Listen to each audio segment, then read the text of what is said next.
nous allons procéder maintenant à la correction des exercices. Alors voici une explication de l'exercice 1 de la fiche d'exercice droite du plan. Dans le plan muni du repère, on considère les 4 droites ci-dessous. Donc il y a D1 ici, D2 ici, D3 ici et D4 ici. Ce sont des droites. On nous dit on considère A et B deux points quelconques de la droite D1. Donc sur la droite D1, on nous demande déterminer le coefficient directeur de la droite D1.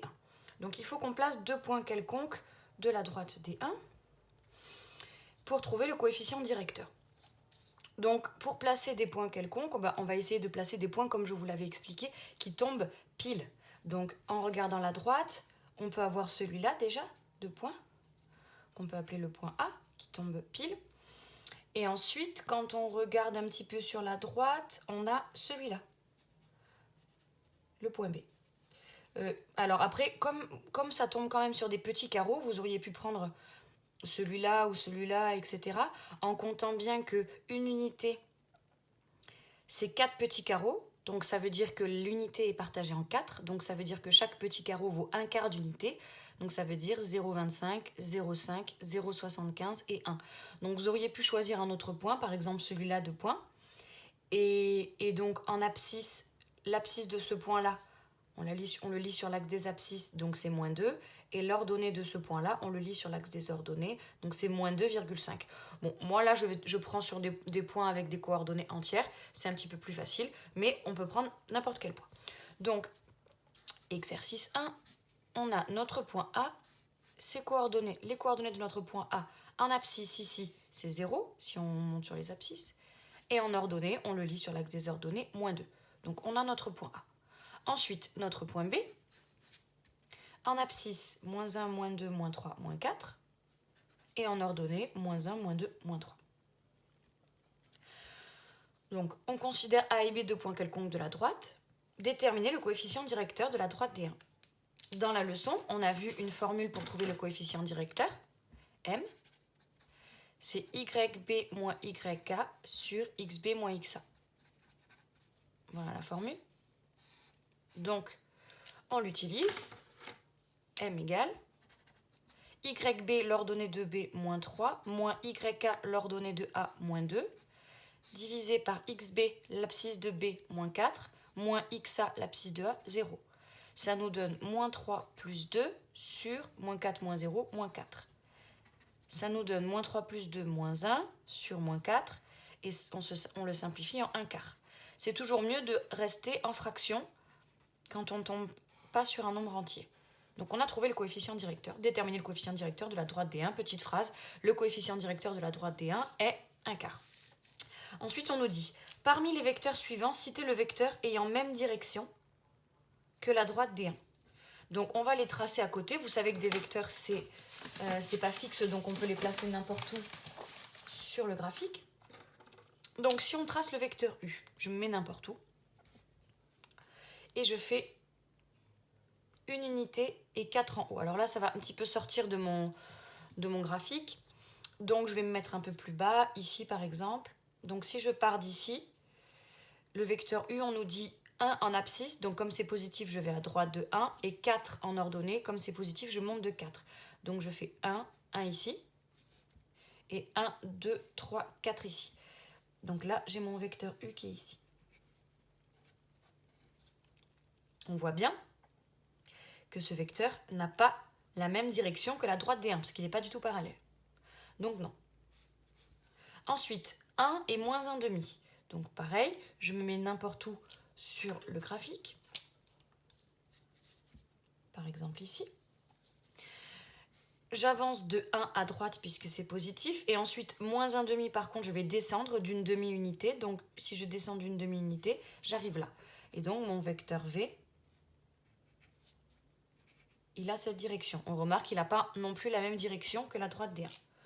Ensuite, maintenant, mon vecteur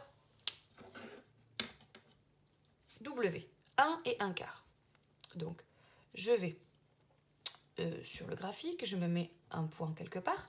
Et ensuite, j'avance de 1 à droite. Et ensuite, on nous dit 1 quart. Donc, 1 quart, c'est un petit carreau, puisque chaque carreau vaut 1 quart. et j'obtiens ça. Et là, on remarque qu'il a la même direction. Après, on va voir une formule pour le trouver plus facilement. Donc celui-là, oui. On va quand même vérifier que les deux autres ne sont pas bons, même s'il y a marqué citer le vecteur.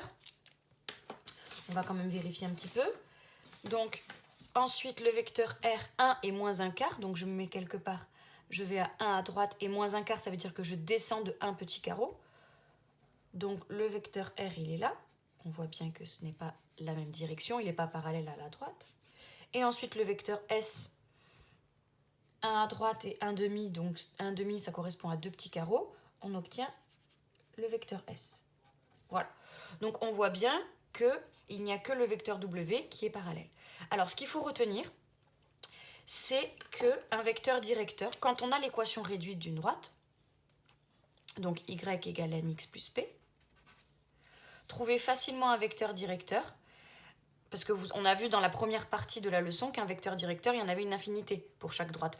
Donc, si on cherche un vecteur directeur de cette droite, U a pour coordonnée 1, M. Si on a 1 en abscisse, on a M, la pente, en ordonnée. Donc là, on voit bien qu'on a 1 partout, en abscisse. Et ensuite, 4, ce n'est pas le coefficient directeur, ce n'est pas la pente.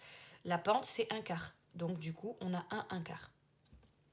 Ensuite, pour chacune des droites D2, D3, D4, donnez sans justification le vecteur ayant 1 pour abscisse et de même direction que la droite. Donc là, on nous demande de trouver des vecteurs directeurs. Et d'après la formule qu'on vient de voir, on sait que quand on a 1 en abscisse, on a M en ordonnée. Donc quand on regarde la droite D2, qui est ici, la droite D2, il faut trouver son coefficient directeur. Donc pour trouver son coefficient directeur, comme on l'a fait précédemment, pour la droite D2, il faut qu'on essaye de trouver deux points qui tombent pile sur la droite. Donc si on cherche deux points qui tombent pile sur la droite, on a celui-là, je vais l'appeler C, et on a celui-là, je vais l'appeler D. Donc c'est, comme je vous l'ai dit, on peut prendre aussi des points avec les demi-carreaux, avec les quarts de carreaux, avec les demi-unités, avec les quarts d'unité, comme vous voulez. Moi je préfère que ça tombe pile. Donc C, l'abscisse de C, c'est moins 2. L'ordonnée de C, c'est moins 2,5. Là, j'ai pris un point avec des virgules. Et ensuite, l'abscisse de D, c'est 0. Et l'ordonnée de D, c'est 1,5. Voilà. Et d'après la formule, pour trouver le coefficient directeur, M égale, alors au lieu d'écrire YB moins YK et XB moins XA, je change évidemment les lettres. Donc ça fera YD moins YC sur XD moins XC. Et je calcule. YD l'ordonnée de D 1,5 moins YC l'ordonnée de C moins 2,5 sur XD l'abscisse de D 0 moins XC l'abscisse de C moins 2. Ici nous obtenons 1,5 plus 2,5 sur 0 moins moins 2, 0 plus 2. Et ça nous donne 1,5 plus 2,5, ça nous donne 4 sur 2. Et ça nous donne 2. Donc on a trouvé M égale 2. D'après la formule précédente qu'on a vue, quand on a une droite Y égale mx plus p, qu'on connaît son coefficient directeur M, un vecteur directeur s'écrit de la forme U, coordonnée 1M. Donc ici, on peut l'appeler U2 pour la droite D2, a pour coordonnées 1 en abscisse et M, donc 2 en ordonnée. Et on fait pareil pour les autres. Donc pour D3, il faut qu'on essaie de trouver deux points sur la droite. Donc on essaye de trouver deux points sur la droite. D3, elle est ici. Ici. Donc là, on peut tomber pile. Donc je l'appelle E. Et ici, F. Donc les coordonnées de E sont en abscisse moins 3, en ordonnée 2. Et les coordonnées de F en abscisse 1, en ordonnée moins 2. Et ensuite, je réécris encore ma formule. M égale YF moins YE sur XF moins XE. Je remplace. M égale Alors, YF, l'ordonnée de F, moins 2, moins YE, l'ordonnée de E, 2. XF, l'abscisse de F, 1, moins XE, l'abscisse de E, moins 3. Ça nous donne moins 2, moins 4, et 1, moins 3, 1 plus 3, 4. Et ça nous donne moins 1. Ici, on aurait pu le trouver d'une autre façon pour cette droite des 3. En regardant, comme on avait vu dans la première partie, pour trouver le coefficient directeur, je pouvais me mettre ici, sur un point pile, et me dire quand j'avance de 1, quand j'avance de 1 unité, qu'est-ce qu'il se passe pour que je puisse rejoindre ma droite. Et là, on voit bien qu'on doit descendre de 1. Donc, on aurait trouvé graphiquement que le coefficient directeur de cette droite, c'était moins 1. Pareil, pour la droite D2, ici, pour la droite D2, on pouvait essayer de se mettre sur un point pile, donc là, c'était un peu plus compliqué. Mais imaginons que je m'étais placée sur le point C ici. Quand j'avance de 1, qu'est-ce qui s'est passé pour rejoindre ma droite? Ben là, quand on compte les carreaux, quand on compte les petits carreaux, on monte. Donc déjà, on sait que c'est positif. De combien de petits carreaux? 1, 2, 3, 4, 5, 6, 7, 8. 8 petits carreaux, ce qui correspond à 2 unités. Donc on aurait pu trouver le coefficient directeur de cette façon-là. La façon que je vous explique là, en avançant de 1 carreau et en regardant, en avançant de 1 unité et en regardant, ça marche, mais parfois ça tombe pas pile. Donc c'est pour ça que ces calculs et cette formule, ça marchera tout le temps. Parfois, vous pourrez aller plus vite en utilisant la méthode graphique en disant quand j'avance de 1 carreau, qu'est-ce qui se passe?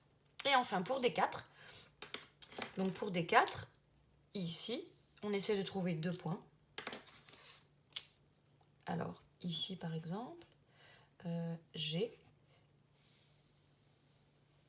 et là par exemple H. Donc pour D4, on a G qui a pour coordonnées, alors ici 0 en abscisse, et puis 1, 2, et il n'y a qu'un seul petit carreau, donc 2,25 en ordonnée. Et H, 0,25, 0,5, 0,75 en abscisse, et 0, puisqu'on ne monte pas ni on ne descend pas, en ordonnée. Et ensuite, on utilise la formule M égale YH moins YG sur XH moins XG. Et ça nous donne M égale YH 0, 0 moins YG 2,25 sur XH 0,75 moins XG 0. Et ça nous donne moins 2,25 sur 0,75. Et ensuite, vous utilisez la calculatrice pour faire le calcul. Moins 2,25 sur 0,75 et vous obtenez moins 3. On aurait pu le trouver de la même façon en se mettant pile sur un point. Donc par exemple ici au point H, si on se met pile au point H, on avance d'une unité. Donc si on avance d'une unité, ça veut dire qu'on avance de 4 petits carreaux. Donc 1 petit carreau, 2 petits carreaux, 3 petits carreaux, 4 petits carreaux. On arrive ici, si on avance d'une unité, à droite toujours, et on regarde qu'est-ce qu'il se passe pour pouvoir retomber sur la droite. Donc on doit descendre, donc on sait que le coefficient directeur sera négatif. De combien de petits carreaux? 1, 2, 3, 4, 5, 6, 7, 8, 9, 10, 11, 12. Et 12 petits carreaux équivalent à 3 unités. Donc on aurait trouvé M égale moins 3. Là, cette question, la question 2, elle aurait pu se faire graphiquement, comme je vous ai montré, en avançant d'une unité et en regardant qu'est-ce qui se passe. Mais parfois, ça ne marche pas, puisque parfois, on n'a pas autant de petits carreaux, donc c'est pas précis, et à ce moment-là, on est obligé d'utiliser ça. Donc vous auriez pu utiliser ou ça, ou graphiquement, et graphiquement, vous n'avez pas besoin de justifier. Donc ici, pour D3, un vecteur directeur qu'on peut appeler U3, c'est 1 et puis moins 1.